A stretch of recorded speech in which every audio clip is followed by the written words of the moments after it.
kwenye kumshukuru Mwenyezi Mungu. Tujalia tumemaliza mfungo huu salama na leo tumekusanyika hapa kusherehekea Eid al-Fitri. Lakini kwa namna ya pekee ni mshukuru Mheshimiwa Sheikh Mkuu na Mufti wa Tanzania kwa mwaliko huu adhimu wa mimi kuja kuungana nanyi. Nashukuru sana. Lakini pia ni mshukuru au niungane na Mufti kuwapongeza Waislamu wote nchini na duniani kwa kumaliza salama ibada ya swaumu kwa mwaka huu. Mwenyezi Mungu au Allah apokee funga zetu na ajalie ibada zetu zipate daraja la juu kabisa, na tujalie tuwe miongoni mwa waja waliopokelewa toba zao na kusamehewa madhambi yetu na kuepushwa na adhabu za kabri na moto. Ndugu zangu, mwaka huu Mwenyezi Mungu amejalia Watanzania, Waislamu na Wakristo tumekwenda sambamba katika mifungo ya mwezi mtukufu wa Ramadhani, lakini pia Kwaresma. Kipindi hiki cha mfungo ni wakati ambao tumeona kukua kwa imani za kidini. Tumetunza nidhamu ya nafsi zetu, lakini pia tumepata hisia za hali wanaokuwa nao maskini wasio na chakula wala maji. Hali hiyo imetuelekeza wanadamu kujenga umoja na mshikamano katika kustawisha hali zetu.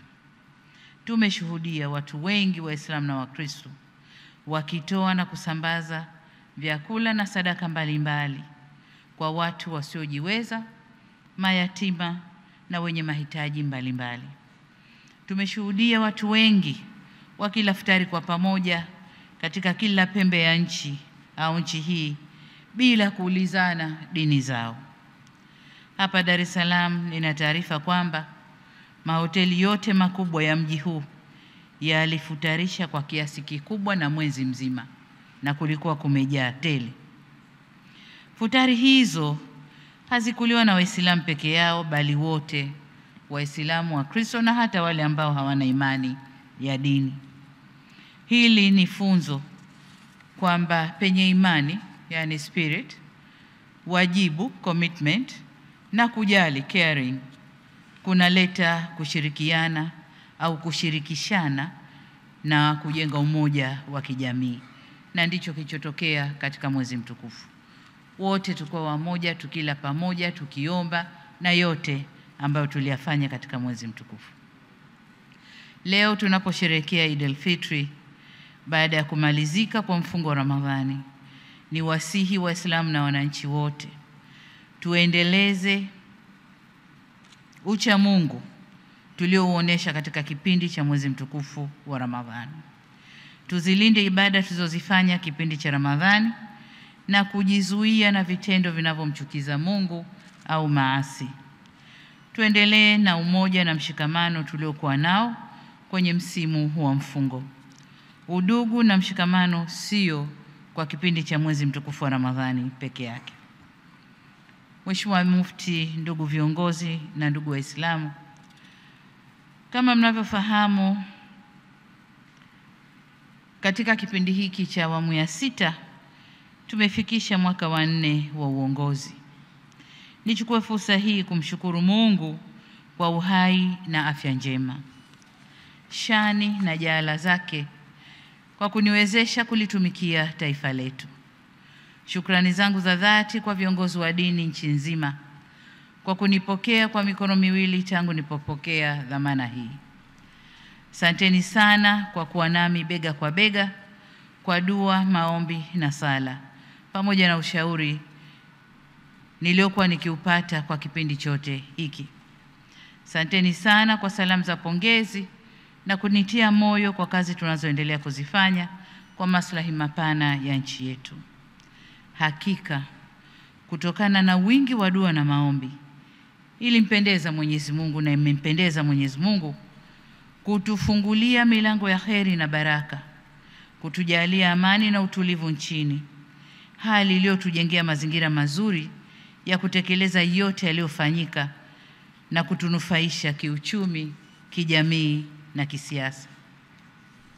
Katika uhalisia, mema na mafanikio tunayoyazungumzia leo yameletwa na yanalindwa na uwepo wa amani na utulivu ndani ya nchi yetu. Nchi yetu inatambulika kuwa na sifa ya kutunza amani na utulivu tangu tupate uhuru mwaka 1961 hadi sasa. Utulivu huu umetuwezesha kuwa na mpangilio mzuri wa kubadilishana uongozi wa nchi kupitia utamaduni wetu wa kisiasa, uchaguzi wa kila baada ya miaka mitano. Kwa namna ya kipekee, nataka niwashukuru viongozi wa dini nchini kwa kuendelea kuwa walinzi imara wa amani yetu.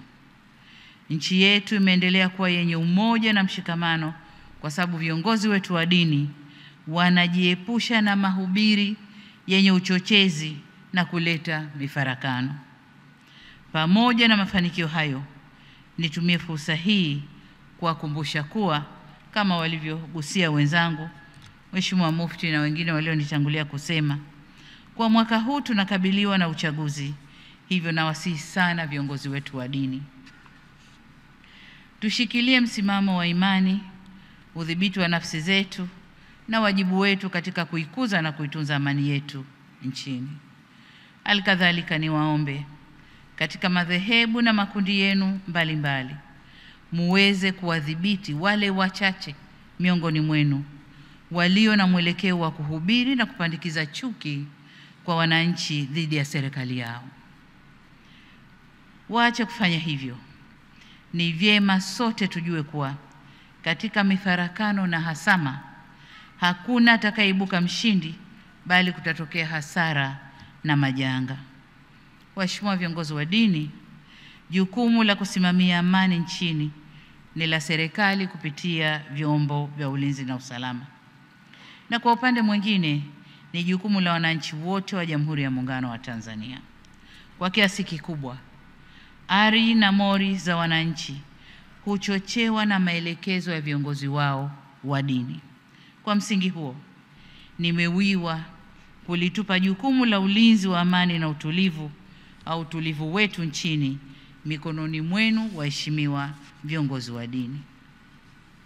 Serikali kwa upande wake tasimamia na kulinda misingi ya katiba ya kuheshimu uhuru wa raia wa kuabudu na kuhubiri dini, ila kamwe hatutomvumilia yoyote atakayetumia haki hii kuchochea chuki na uhasama. Tumeapa kulinda haki na utu wa kila Mtanzania, hivyo hatutosita kufanya wajibu wetu bila woga.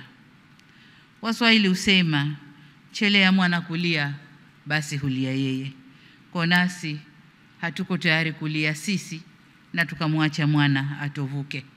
Mwana yoyote atakayetovuka tashughulika naye ili kulinda wengi wasilie.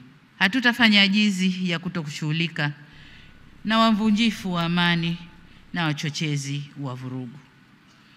Waheshimiwa viongozi wa dini, najua mnajiuliza kwa nini nimechukua muda kuweka mkazo kuhusu kulinda amani na mshikamano kwa Watanzania. Nimefanya hivi ili kutoa indhari kwa dini ibaki kwenye majukumu yake ya msingi ya kulea waumini kiroho na kimaadili kuendana na misingi ya dini zao. Ila kamwe viongozi wetu wa dini wasidandie ajenda au vishawishi vya kisiasa na kuweza kuvuruga nchi yetu. Badala yake, viriri au majukwaa ya ibada yatumike kwa ibada, yasitumike na wanasiasa kufanyia propaganda zao. Matarajio yetu ni kuwa majukwaa haya ya kidini yatafanya kazi ya kutuliza hali na kuleta amani pale wanasiasa watakapotibua utulivu ndani ya nchi yetu. Mheshimiwa Mufti na viongozi wa dini, nimepokea maoni yenu ya kusahihisha mapungufu yaliyojitokeza kwenye uchaguzi wa serikali za mitaa. Niwaahidi kuwa kama serikali tumejipanga uchaguzi huu kufanyika kwa njia ya haki kwa kusimamia misingi yote ya kanuni, sheria na desturi zote za uchaguzi. Ile falsafa ya R4 itaendelea kuwa moja ya nyenzo zetu kuu katika uchaguzi mkuu unaotukabili.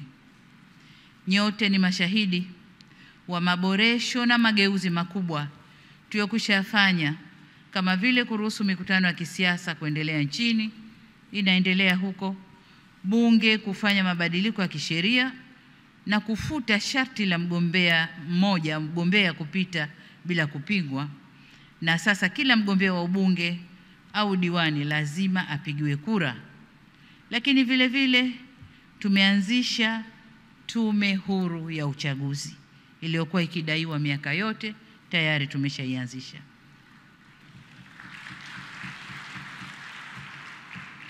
Tumeweza kufanya haya yote kwa kushirikisha wadau wote wa kisiasa, na tulikubaliana hivi.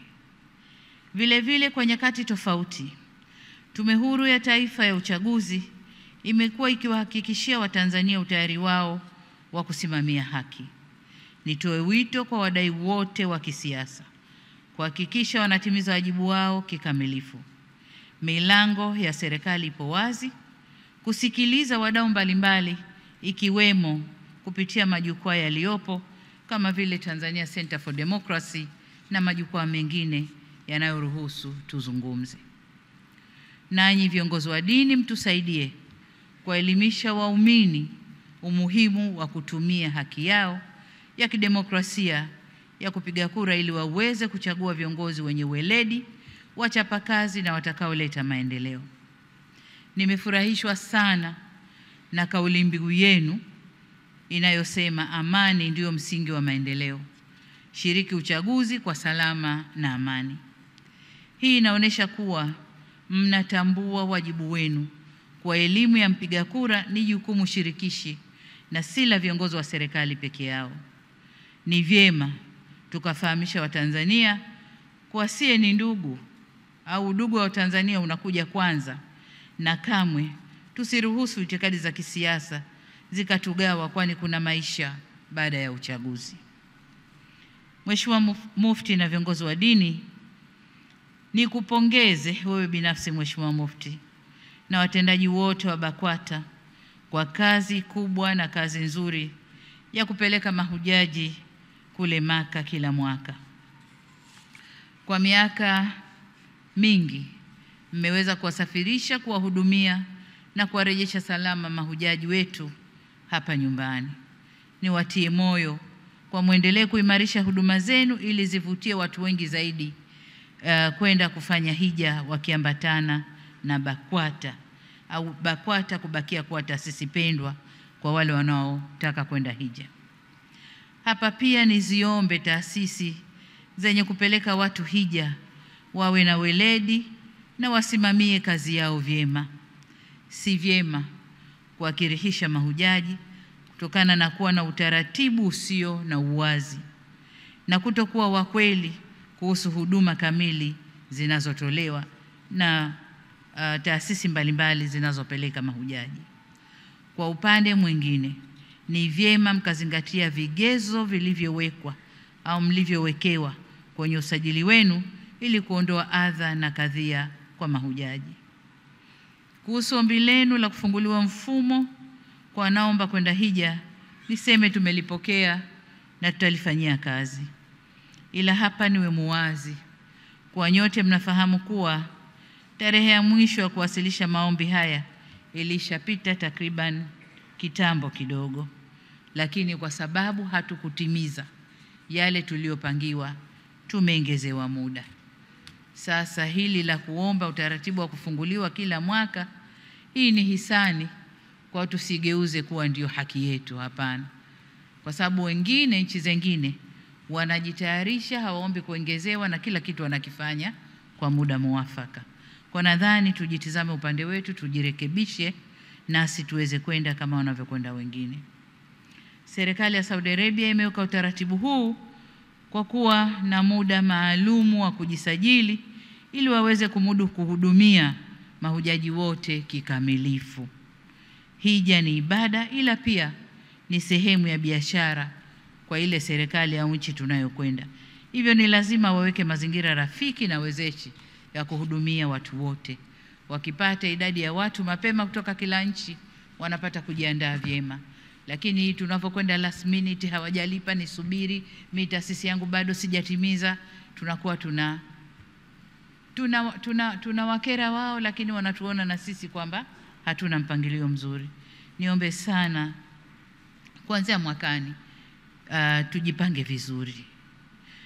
Kama nilivyosema, tujifunze kwa nchi nyingine ambazo zinafanya vizuri. Nafahamu hata mwaka jana tuliomba kufunguliwa, kwamba hatukumaliza last minute tukaomba kufunguliwa. Kwa hiyo sasa ile hisani tunayopata isiwe kawaida.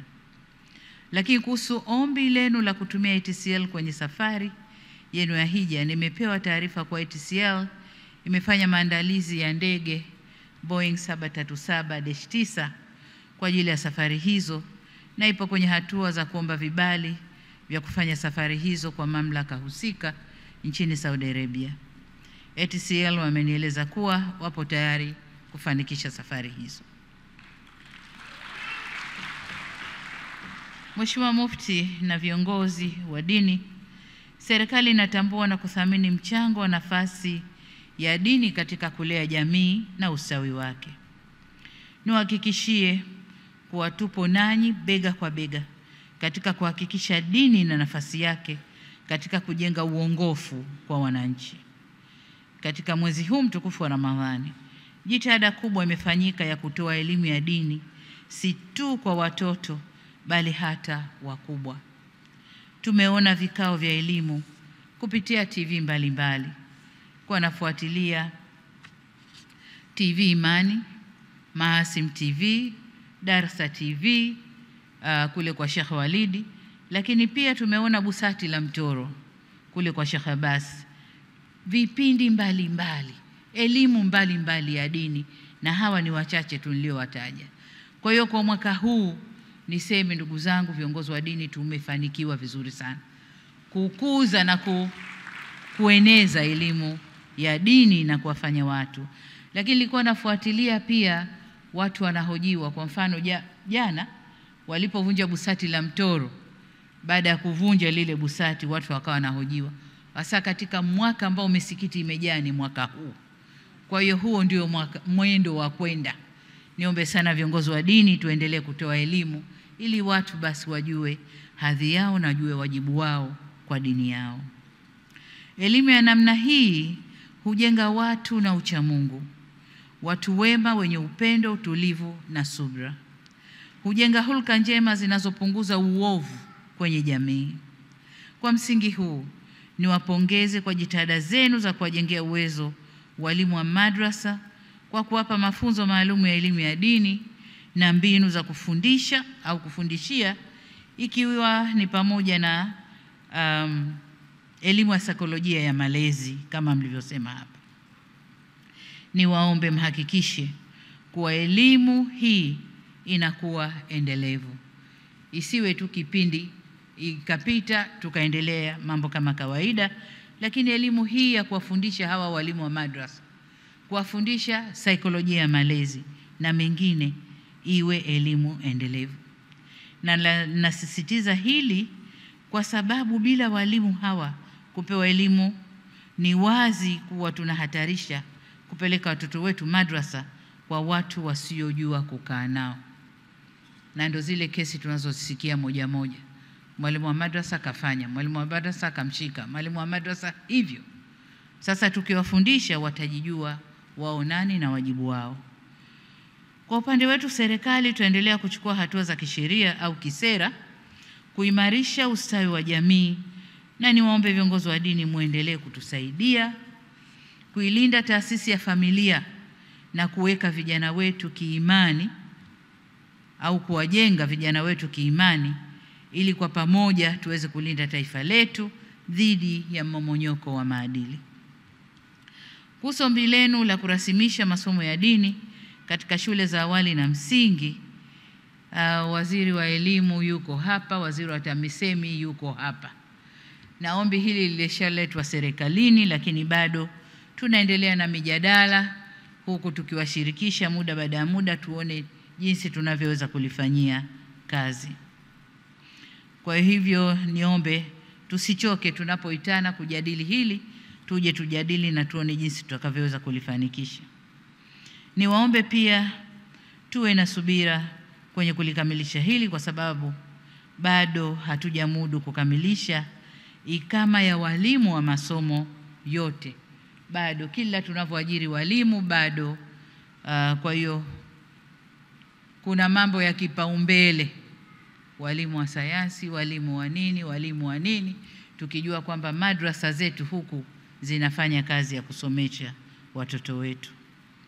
Tutaendelea kutenga bajeti ya kuajiri walimu ili tuweze kufikia uwiano unaotakiwa wa walimu kwa wanafunzi, ili hili nalo tuweze kuliingiza. Ndugu zangu, ni wasihi tuendelee kushikamana katika kujenga nchi yetu Tanzania. Kamwe tusichoke kusahihishana na kusameheana pale tunapokwazana. Pia tuweke mkazo kwenye kufanya kazi kwa bidii na weledi ili nchi yetu iweze kujitegemea kiuchumi na kijamii. Tukiangalia kwenye Surat Al-Mulk aya ya 15, Allah Subhanahu wa Ta'ala anasema yeye ndiye aliyefanya ardhi iwe nyepesi kwetu. Basi anatutaka tutembee katika pande zote na kuleta au tule riziki katika yale mambo aliyoyatengeneza, na kwake yeye ndiyo marejeo yetu. Aya hii inatufundisha kwamba wanadamu tunatakiwa kujitafutia riziki halali juu ya mgongo wa ardhi. Hivyo tusichoke kuitafuta riziki hii mpaka pale utakaporejea kwa Mwenyezi Mungu. Pia ibara 25 ya katiba yetu ya Jamhuri ya Muungano wa Tanzania inasema kazi pekee ndiyo huzaa utajiri wa mali katika jamii, na ndilo chimbuko la ustawi wa wananchi na kipimo cha utu. Na ndio maana awamu zote zilizoendesha serikali Tanzania wanakuja na slogan zenye neno kazi ndani yake. Kazi lazima ipo, kazi iendelee, hapa kazi tu, kazi ni utu, kazi ni nini. Lakini sasa hivi kupitia chama chetu tunakuja na slogan kazi na utu, tusonge mbele. Kwa hiyo kazi imesisitizwa kwenye dini, lakini pia huku kwetu kwenye serikali. Ninapohitimisha, Mheshimiwa Mufti, waheshimiwa mashekhe, Waislamu wenzangu na wageni waalikwa, niseme leo sio siku ya maneno mengi. Hapa pengine tulitoka kule msikitini, wengine hawakuwahi kurudi nyumbani, tumekimbilia huku tusichelewe. Lakini kule nyumbani kumeandaliwa vyema na kawa halijafunguliwa bado. Kwa hiyo tupate muda tukafungue makawa. Sasa nikisema hivyo nimalizie kwa kuwataka Waislamu na Watanzania wote kwa ujumla, au kuwatakia Waislamu na Watanzania wote kwa ujumla sikukuu njema Eid al-Fitri yenye fanaka na faraja tele. Tuisherehekee kwa amani na usalama, tujilinde na tujiepushe na vitendo viovu vya uvunjifu wa amani au vinavyohatarisha usalama wetu na wananchi wetu. Baada ya kusema hayo, niwashukuru sana kwa kunisikiliza. Wabillahi taufik. Jamhuri ya Muungano wa Tanzania. Assalamu alaikum wa rahmatullahi wa barakatuh.